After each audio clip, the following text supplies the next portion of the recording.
Okay. Still missing a few people. Tisk, tisk. All right. Oh, we'll get started anyways. Good afternoon, everybody. I hope you had a wonderful weekend. Did anybody take advantage of the snow? Anyone play in it, go sledding, make snowmen, snow forts? This is really good snow for snow forts, actually. I'm highly considering building one out in the parking lot, taking those giant mountains that they make from plowing, and you just carve out a little hollow inside. Oh, it'd be really cool. Nice.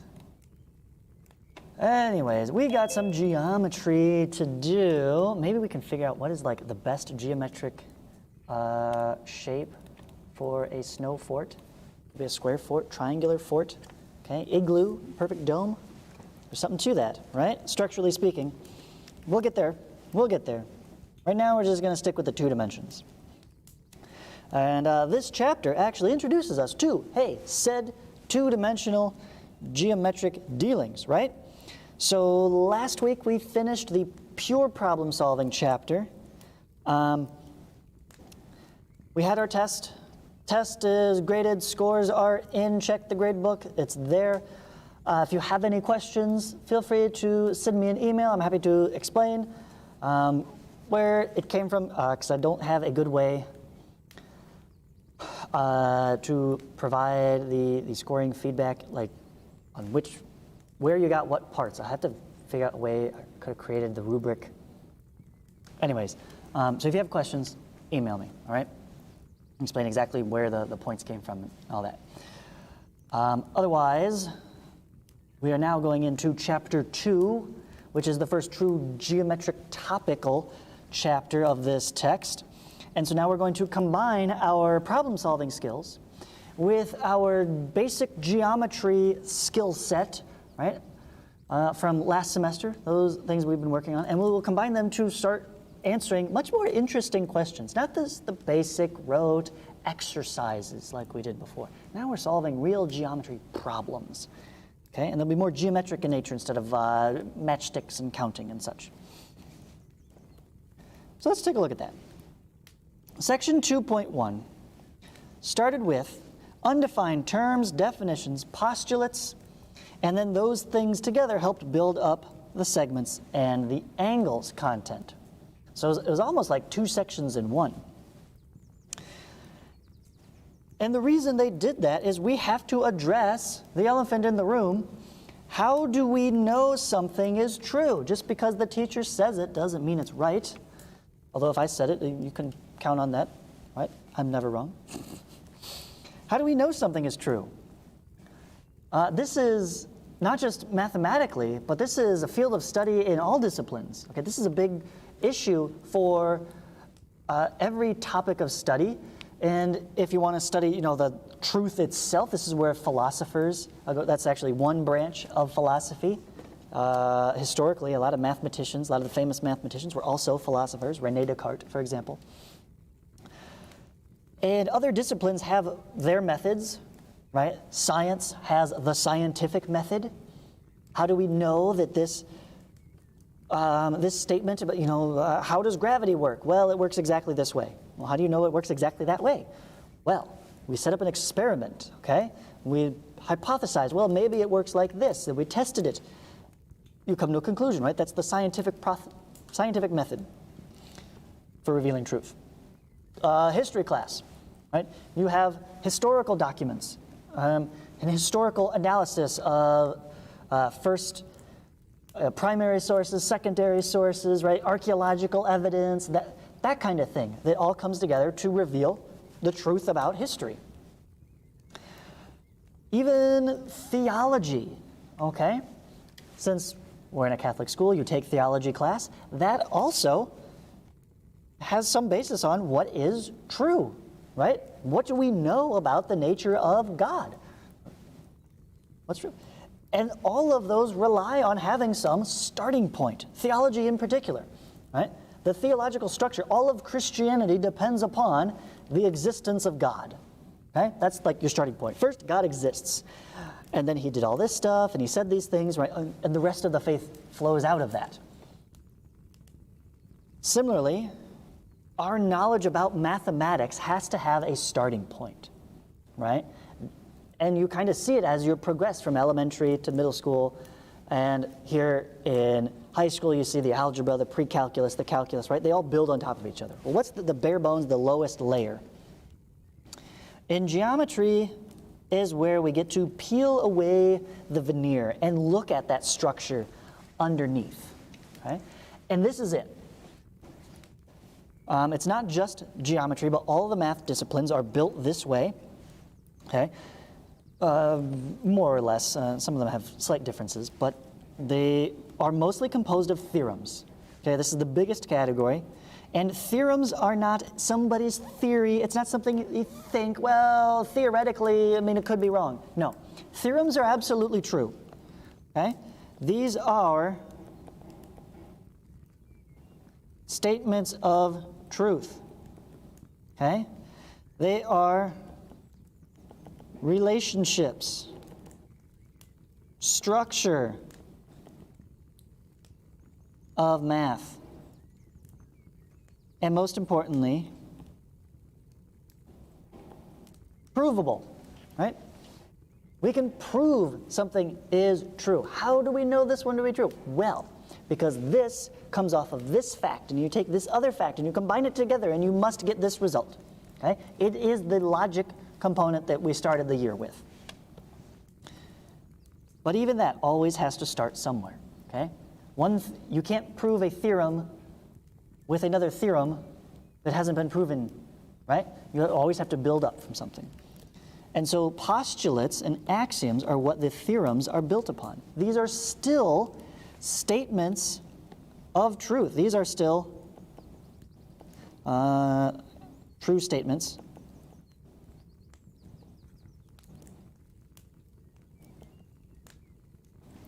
of relationship, structure, yada yada, of all that, of math, right? But they are not provable. Okay? Because they are too simple.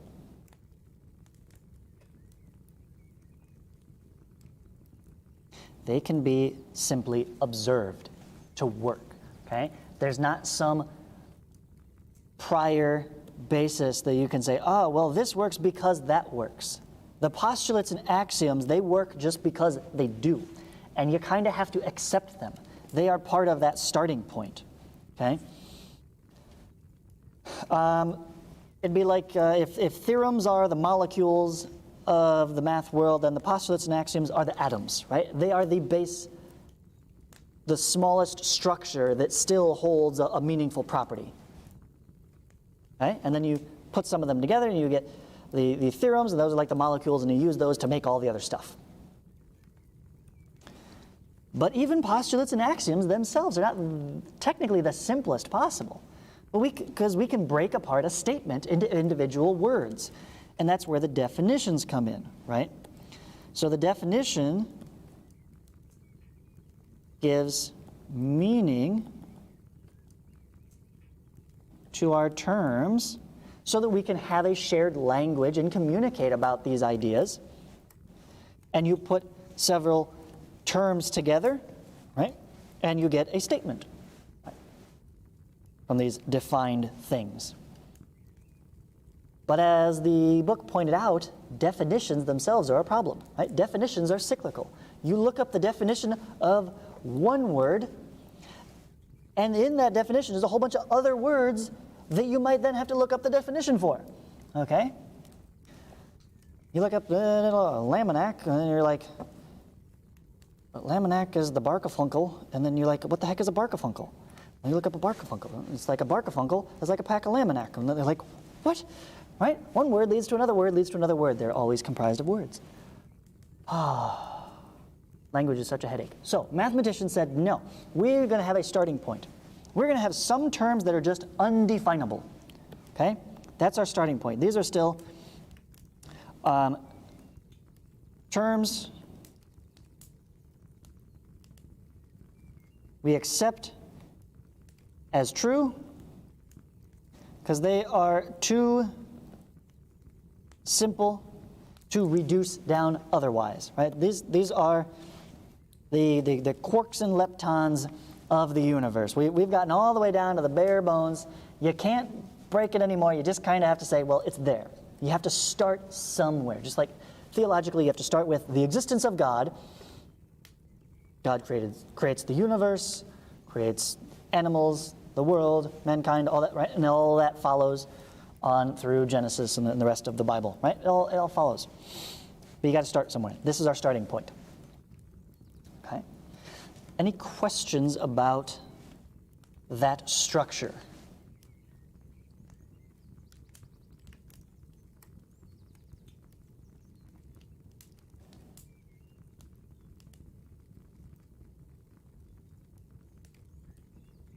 Okay, so the rest of the section goes on to use that premise to introduce the undefined terms of geometry, point, line, and plane, as well as some of the first postulates and axioms about such things as, it takes 2 points to define one line, and, 3 points defines a plane.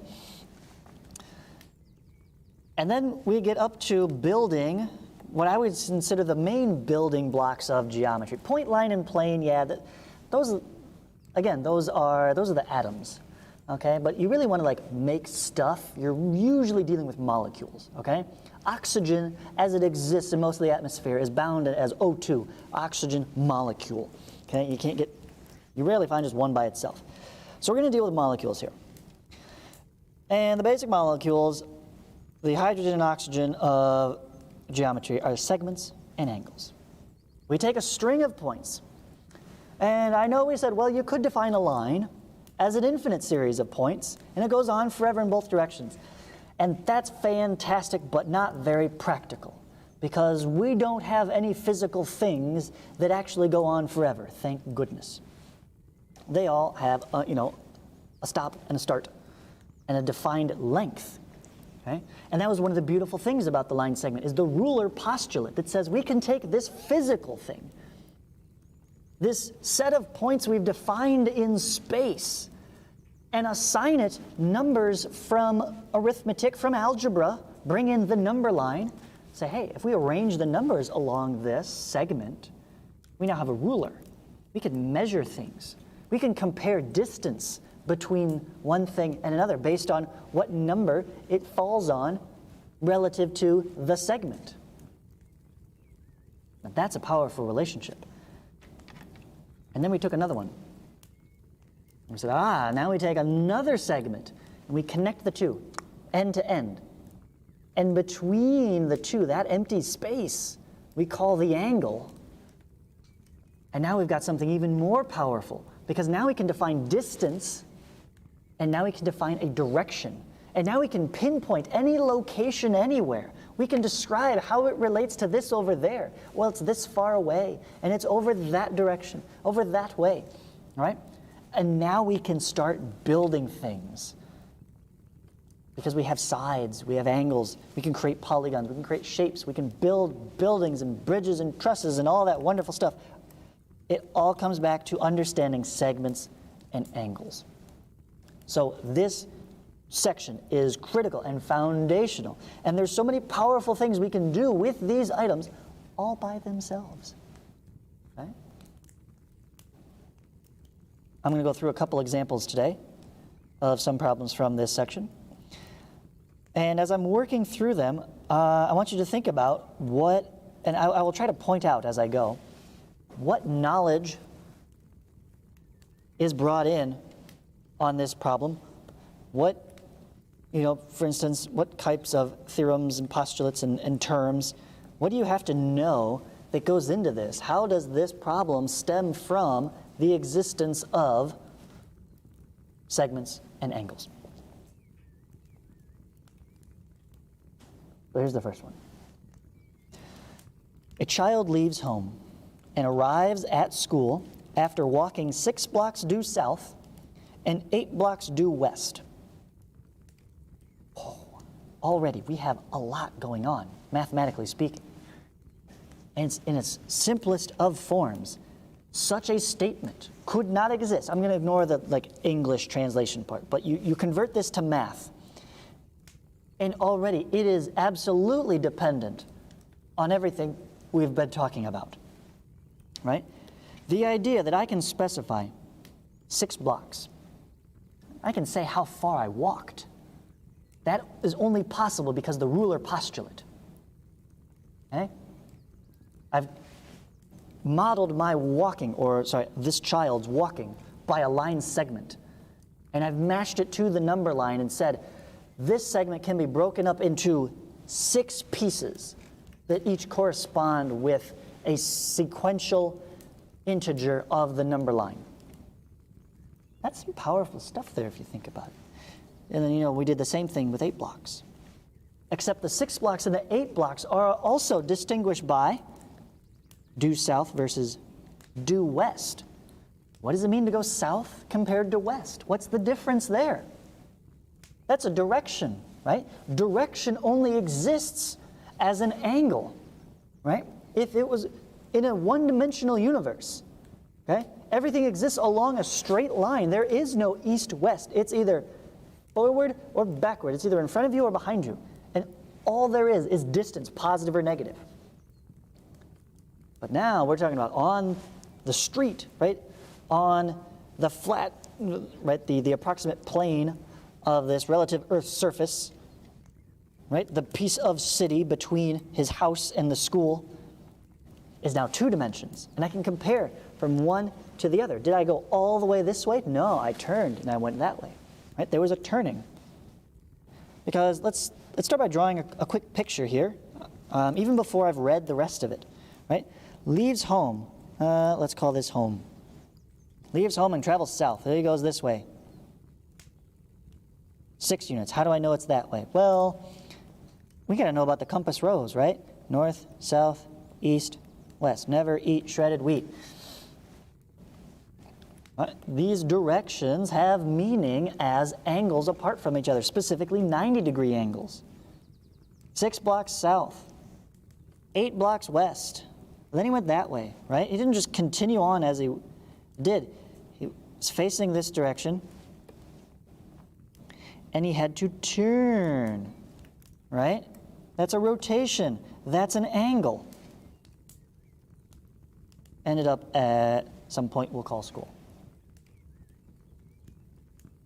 See how all of this plays into this simple setup of a question. What are they asking for?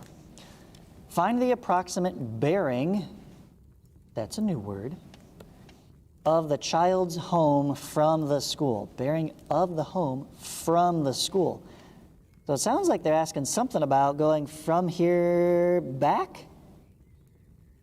Something about the journey back. Directions say draw a diagram and measure the angle with a protractor. Oh, this is a measure problem. Okay, so before we even get to diagramming and measuring, what the heck is a bearing? I don't mean the little ball bearings. That wasn't in our text. Mr. Apple, what are you doing to us? I didn't read about that. I took great notes. I tricked you. Bearing comes out of question 29 from the section. And you will be assigned to this problem. I don't think tonight, I think it's actually on Wednesdays, the second problem set. You will actually do this question right here, but it introduces the definition of a bearing. So a bearing of a line segment is the acute angle that the line segment makes with a north-south line.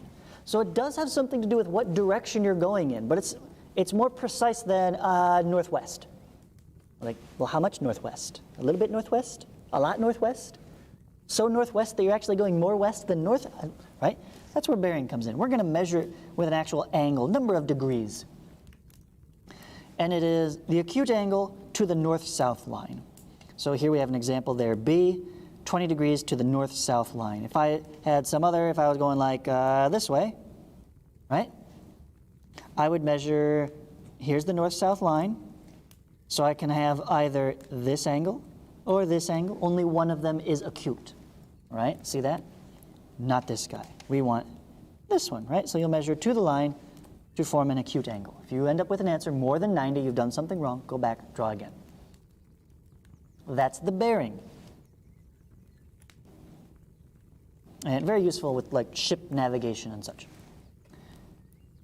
But we're going to use it for navigating from, it says from school to home. So here in my drawing from school, I need my north-south line. Oh, somewhere on here. Why is it not snapping? There we go. Get it to snap a perfectly vertical line. So I need to measure this angle, right? Grab my protractor and just measure that right there as is. Is that going to be a good answer? Based on my sketch, what if I drew it like this? 6 and then 8. Oh, it's that bearing. This is my drawing. I can call that 6 and call that 8 if I want to. Doesn't make it accurate. I think we can all agree this would be pretty inaccurate. Like, at the very least, come on, Mr. Apple, at least make the side that's 8 actually look bigger than the side that's 6. Please. Right? You know, that's amateur, right? We got to do better than that. We need a real diagram. We need some accuracy because we're going to measure off of our diagram. If our measurement is to have any accuracy, then the diagram has to have accuracy first. You follow? So this is my quick sketch just to get an idea and a visual of what's going on. Now I need to run back and say, that didn't give me the answer to my problem. New process, I need to be more specific. How can I make my diagram better? How can I actually incorporate these measurements to be somewhat accurate? To me, the easiest thing to measure these lines, if you're freehanding it, grab a ruler, measure out, 6 centimeters and then go 8 centimeters. Although I've got a handy dandy tool here called graph paper that lets me count squares to make my measurements. So let's use that. I'm going to go, there's a little smudge over there. Let's go with, let's go green. If I call that home, I'm going to go 1, 2, 3, 4, 5, 6. Well, and then 1, 2, 3, 4, 5, 6, 7, 8. Right there. Okay, and I'm taking advantage of those computer tools, having it snap a nice perfectly straight line. I'm pretty confident, right? It doesn't, these aren't true blocks, okay? But I should be able to scale this up, right? It's a scale model here. The angle wouldn't change as long as I maintain that relationship between 6 and 8 there.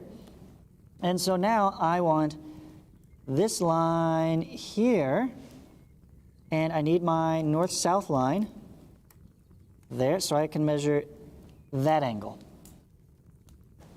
Okay, now that's an accurate diagram.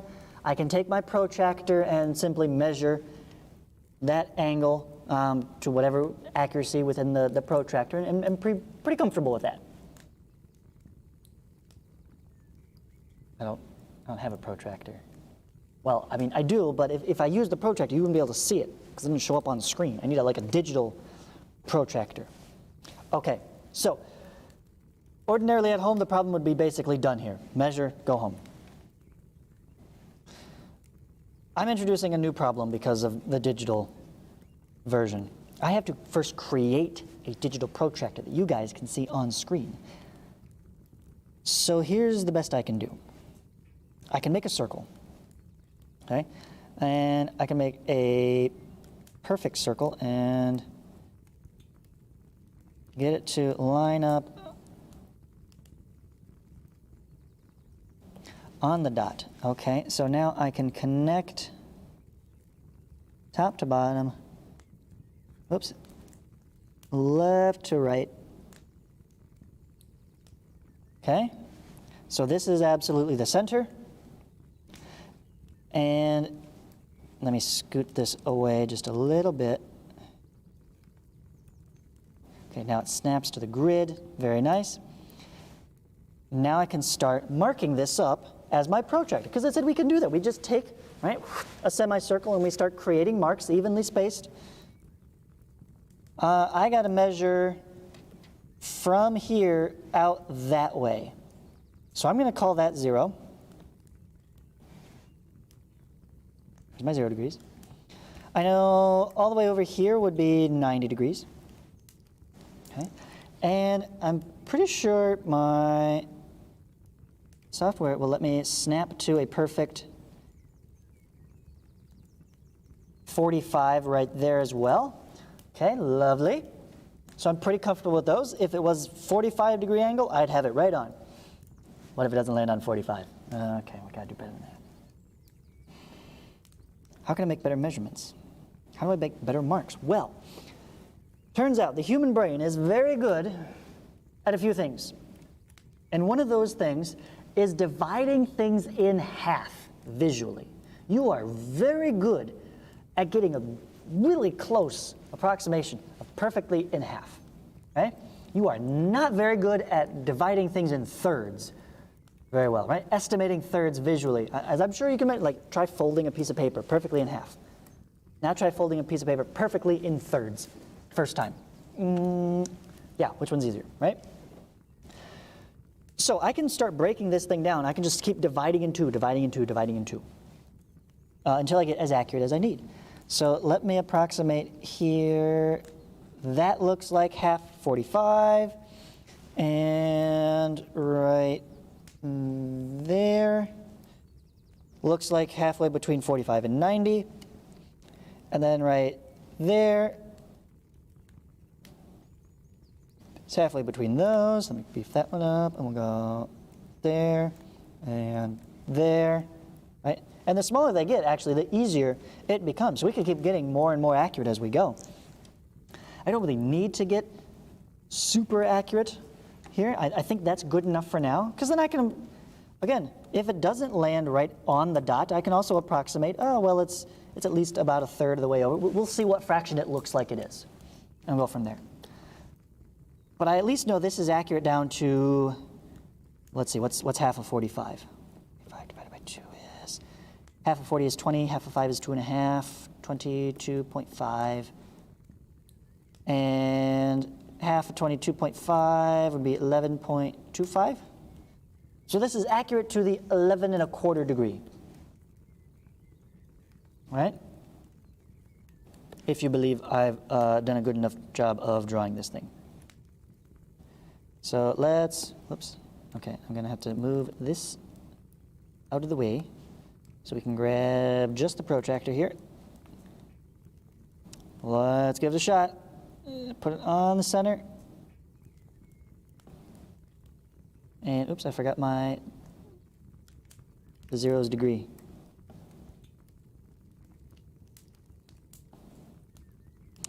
It's just gonna have to stay there. Okay, where did we land? It's more than 45, right? This is just reading the protractor. More than 45, not quite 11 more though. That 11.25, it's not to the next mark. So again, this is where we gotta like approximate. What would you say that's more than half of that? Is it maybe 3/4 of the way? Maybe it's 3/4 of the way. Let's say 3/4. Okay, so what is 5 divided by 4 times 3? Okay, half of 11. I've got a calculator for a reason, right? Don't make things harder on yourself. 11.25 divided by 4 times 3, 8.4375.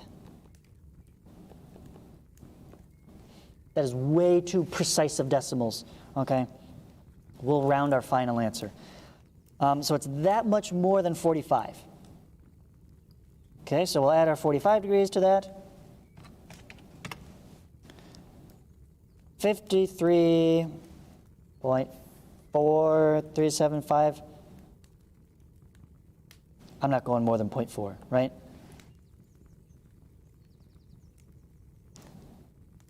In fact, I probably shouldn't even leave the 0.4. I should probably say my protractor and my estimation with thick lines as I've drawn, I can't get more than a degree of accuracy here, maybe even 2. So let's say my real answer is somewhere less than 55, but certainly more than 51. I'm much more comfortable with that range than to say exactly 53.4. Right? It's too precise. What do you think? Because otherwise, I'm gonna say that's done. Right? Any questions on how we did any of that?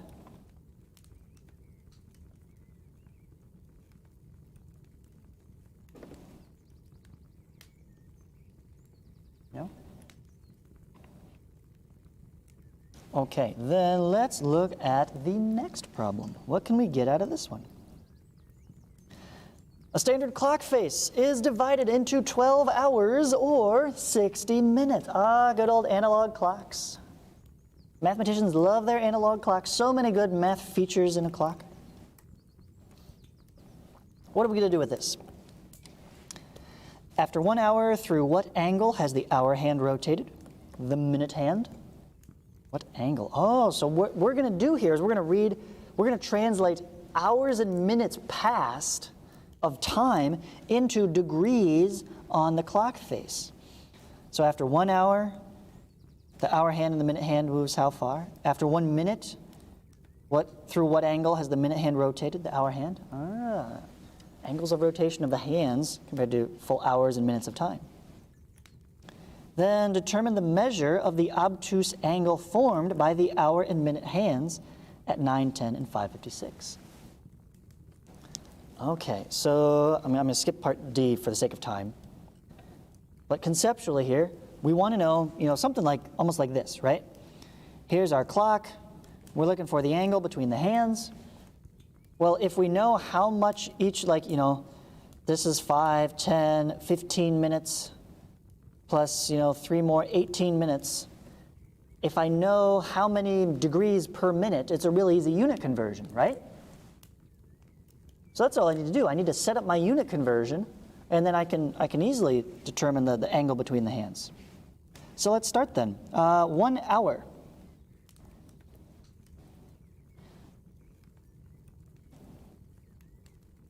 One hour. Well, how many total hours are on the clock? 12, right? It told us that, divided into 12 hours. So 1 hour is 1/12 of the whole clock, all the way around. All the way around, as we know, is 360 degrees. So a 1/12 of that, 36 divided by 12 is 3, carry the 0, 30 degrees, right, per hour for the hour hand. How about the minute hand? How far does the minute hand move in an hour? Well, the minute hand actually goes all the way around, doesn't it? An hour is 60 minutes. There's 60 minutes in the whole thing. So the minute hand goes 360 degrees in an hour. Oh, that was easy. We didn't even need to really calculate that one. So there's a conversion. We can convert hours into degrees. What's next? After 1 minute, through what angle has the minute hand rotated and the hour hand?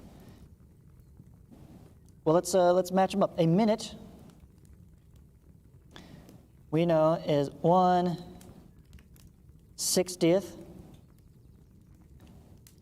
of the clock face, which is 360 degrees. So the minute hand has gone, 36 divided by 6 is 6, zeros cancel out. It's still just 6 degrees per minute,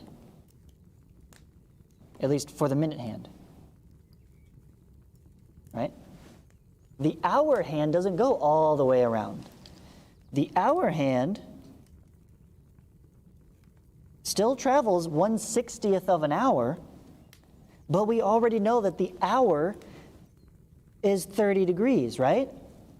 So the hour hand is 1/60 of the 30 degree. So 3/6 is half. This is 0.5 degrees per minute for the hour hand.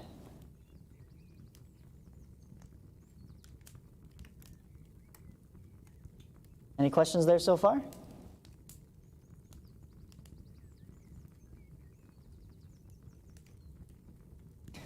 Okay, then let's look at C, where the real problem starts.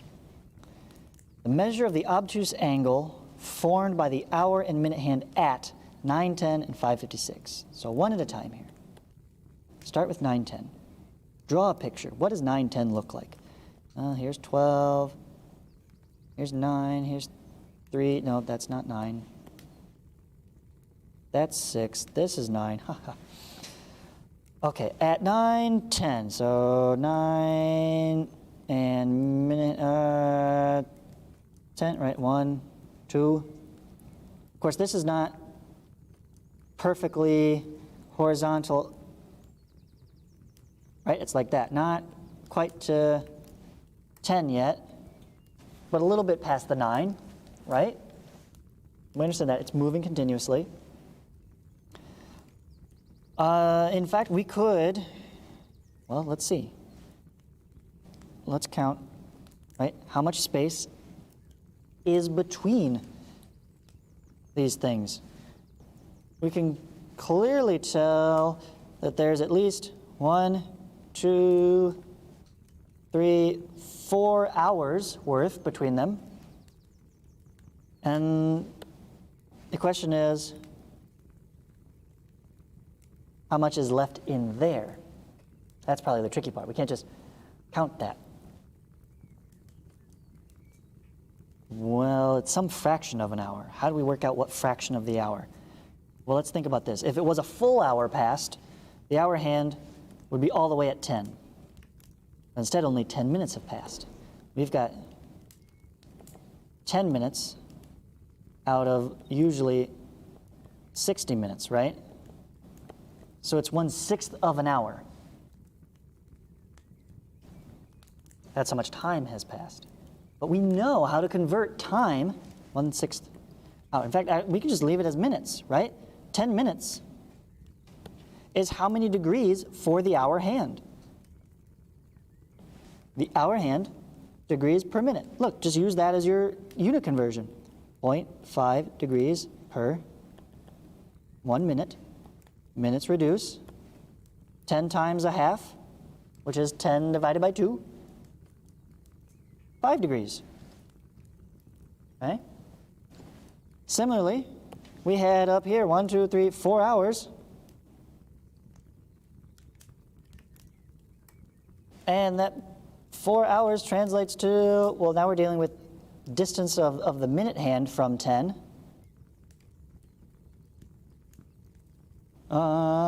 No, that'd be 360 degrees. We still got to go with hour hand, right? Because we're talking about how many segments here. Each of these is worth 30 degrees. So that's 4 hours times 30 degrees per hour.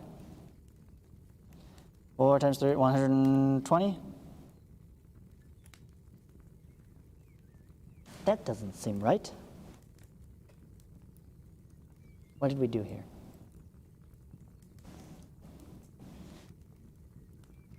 I didn't calculate this angle. I found this angle. We found this is 5. Oh, it moved up from 9, 5 degrees. But what's left to the 10, that's what we need to actually add.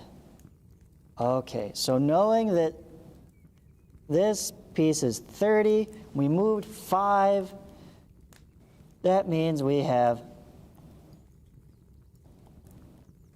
25 degrees left to go.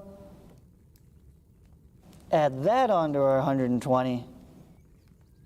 120 plus 120, 120 plus 25 is 145 degrees.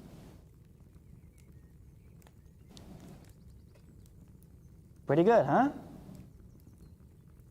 How about the other one? How about 556? Ooh, you know what jumps to mind there?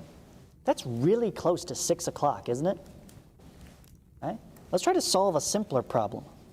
Right? Compare 6 o'clock, and then we'll see how different this one is. Let me set up another clock here. It would be 12, 6, 3, 9. I've got my hour hand, minute hand at 6 o'clock. This would be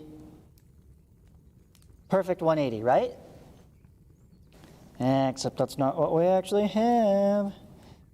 Or we have our hour hand there at 9, 10, 11, and our minute hand up there.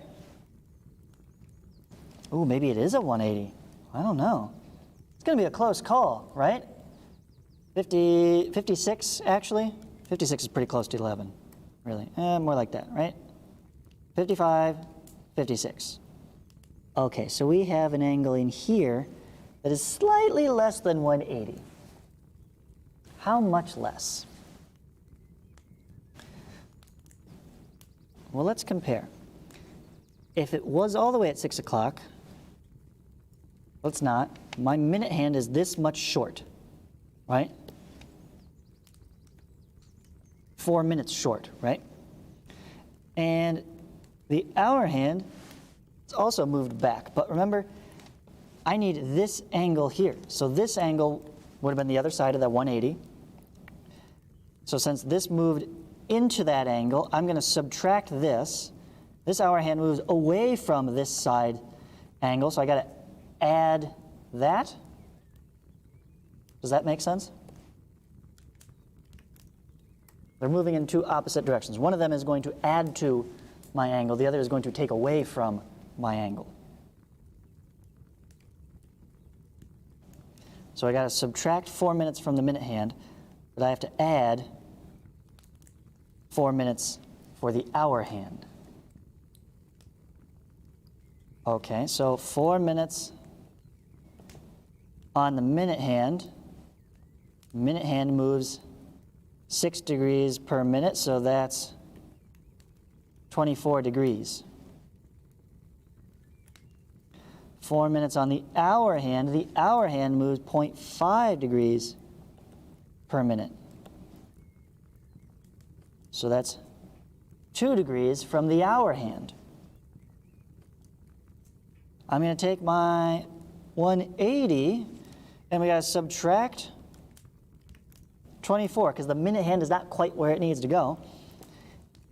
And add on those 2 from the hour hand, because the hour hand is past that 180. You know, from this side, it's gone over that way. And add the 2. So 180 minus 20 would be 160, minus 4 would be 156, plus 2, 158.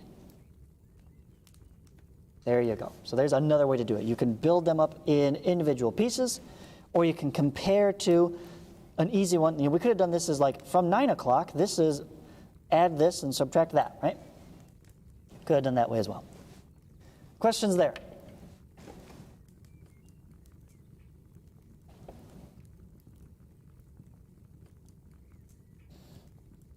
No? Oh my gosh, we were running out of time. Apparently, I'm getting slower and slower with each period doing this today. Usually I go faster and faster. Wonder why that is. Anyways, so tonight, you have your first problem set from this section. We'll be working on it all day tomorrow. I will also be going over the problems from the test tomorrow as well, so you can look forward to that. But your job tonight is to start these problems, okay? Don't start just the first one and like finish the first one and be like, oh, I got that, I'll save the others for tomorrow. No. Read through and try to start all of them tonight. And the ones you seem to have the most difficult starting, okay, make note of, write down what questions do you have so you can come into class tomorrow and ask them. Or, since your specific color group here is not going to be in class tomorrow, you can email me, okay? And we can spend that time early in the day working out those initial kinks. That way you can actually finish the problems on time tomorrow. Okay? Okay, well, there we have it. It's 2:30. We've made it all the way through. Thank you very much. You are dismissed so long. Farewell. Enjoy the rest of your day.